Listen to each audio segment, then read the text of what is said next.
நம்ம கதைக்கு இவ்ளோ சீக்கிரம் கிளைமேக்ஸ் வரும்னு எதிர்பார்க்கல.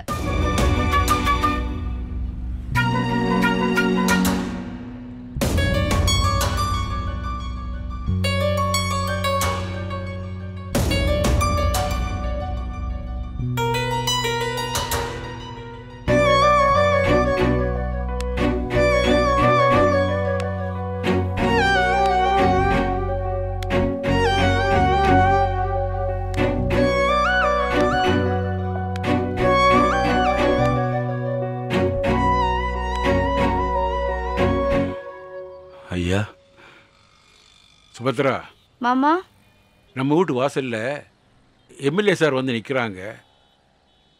அவர்கிட்ட பேசுறதுக்கு தகுதியான ஆளுங்க யாரும் இங்கே இல்லைன்னு சொல்லி அனுப்பு.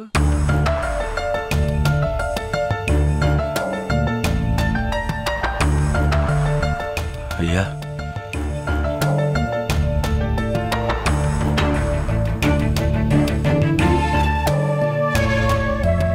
அம்மா, வாசல்ல யாரோ வந்து நிக்கிறாங்க, என்ன ஏதுன்னு கேட்டு திருப்பி அனுப்புடி.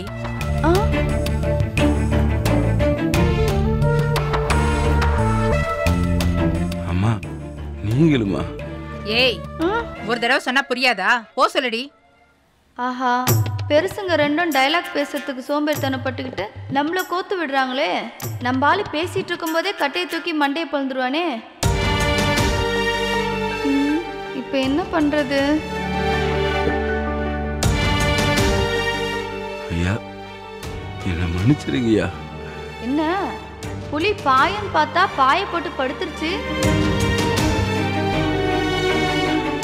நான் இது வரைக்கும் எவ்வளவோ தப்பு பண்ணியிருக்கேன். வேணுன்னே வீம்புல பண்ணியிருக்கேன். நான் குடிச்சிட்டு கண்ணு முன்னு தெரியாம ஆத்திரத்தில் பண்ணியிருக்கேன். ஆனா இந்த தப்பை நான் தெரிஞ்சு பண்ணலைங்கய்யா.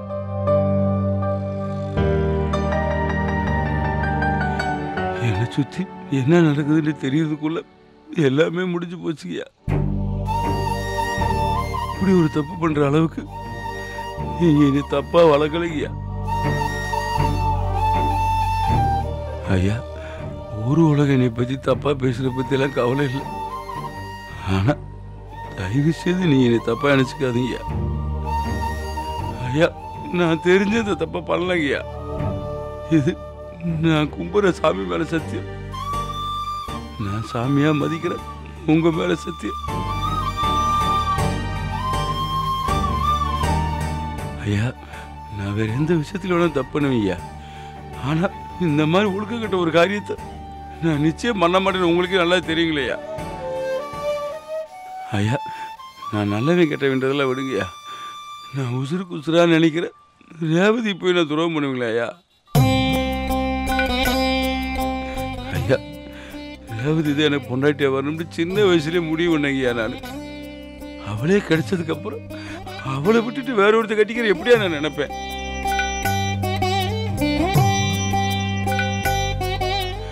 ஐயா, அந்த கல்யாண நாடகம் கூட ரேவதி வந்து என் கூட சேரணும் முடியுதாயா. ஆனா கடைசியில் அதுவே எனக்கு வேணா வந்து முடியும்னு நான் நினைச்சு கூட பார்க்கலையா. இங்க பாரு, நீ பண்ண தப்புக்கு காரண காரியங்களை கேட்க நான் தயாரா இல்லை. நீ பண்ணது மன்னிக்க முடியாத தவறு. நீ ரேவதிக்கு துரோகம் பண்ணல, அவளை உயிரோட குழி தோண்டி புதைச்சிட்ட. அவ உன் மேல வச்சிருந்த நம்பிக்கையை கொன்னுட்ட.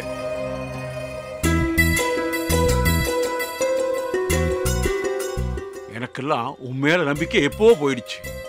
ஆனா எப்பவுமே உனக்கு சப்போர்ட் பண்ற உன் பக்கம் நிக்கிற உன் அம்மாவே இன்னைக்கு உன்னை வெறுத்து ஒதுக்குறா பாத்தியா? இதுதான் நீ சம்பாதிச்ச பெரிய சொத்து.